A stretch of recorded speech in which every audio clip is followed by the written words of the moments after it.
They say the final words of a wise man carry the weight of a lifetime. And when that wise man is a Sufi, someone who has spent his entire life polishing the heart, chasing truth, and drowning in the love of Allah, his last advice becomes more valuable than gold. There is a story of a Sufi master who felt his time in this world was coming to an end. His students gathered around him, some with tears, some with fear, all with love. They expected deep philosophy, complex wisdom, or a farewell filled with emotion, but the Sufi smiled gently. What he said next was so simple, so pure, and so life-changing that his students carried those words for the rest of their lives. Advice that can heal a heart, calm a troubled mind, and reconnect a soul with its creator. This is the final advice of a Sufi, advice that can change your life. The sun had just begun to set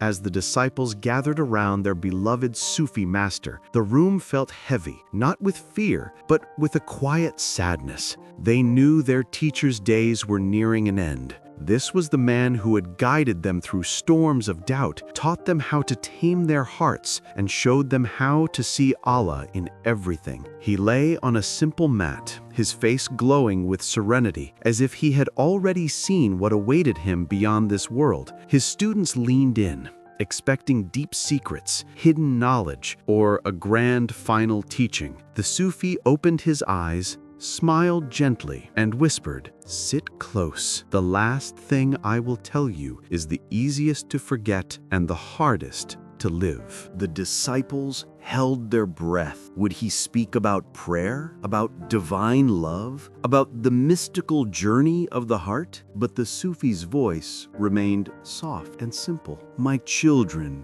protect your heart, not your wealth, not your reputation, your heart." The students looked at one another, confused. Protect the heart? What did he mean? The Sufi continued, "A heart full of anger cannot taste peace. A heart filled with jealousy cannot hold gratitude. A heart stained with grudges cannot reflect Allah's light." He paused, breathing slowly. "Your heart is the throne of Allah. Guard it from anything that chases him away." The students leaned closer as their master gathered his remaining strength. "Do you know why people pray but still feel empty?" he asked. They stayed silent because they polished their bodies but not their hearts. They washed their hands but not their intentions. Worship is not heavy, it is your heart that is heavy. Tears formed in the eyes of his students. So before every prayer, every dua, every act, clean the inside. Forgive someone. Let go of something. Remove a little pride, and you will witness miracles. The Sufi lifted a trembling finger, as if pointing to something beyond the ceiling. "Say less,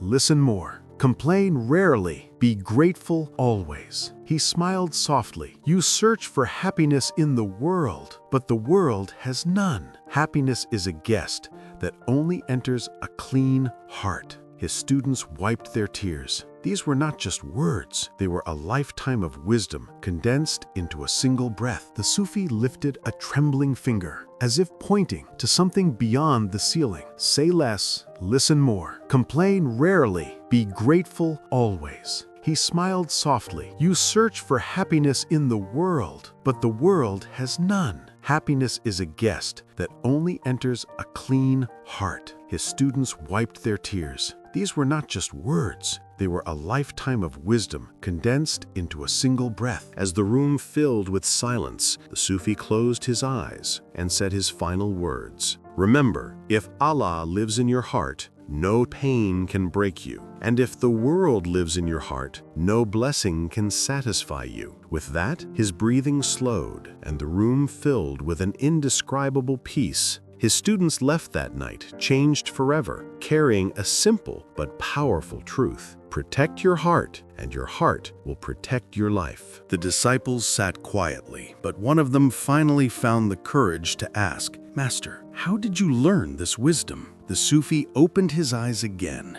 a faint smile returning to his lips. "Because I spent my life studying hearts, not books." They waited as he continued. "I saw kings with palaces, but hearts full of fear. I saw beggars with nothing, but hearts full of peace. I met scholars who memorized thousands of pages but forgot to soften their words. And I met simple villagers who knew very little but loved Allah with everything they had. His voice grew more emotional. The world teaches you to fill your pockets. Sufism teaches you to empty your heart, because only an empty cup can be filled by Allah. The room felt lighter, as if a soft wind had passed through it. The disciples finally understood his wisdom wasn't learned, it was lived. The disciples knew the moment was near. A hush fell over the room. The Sufi looked at each of their faces he had guided, encouraged, and lifted through years of inner struggle. Then, with a final warm smile, he said,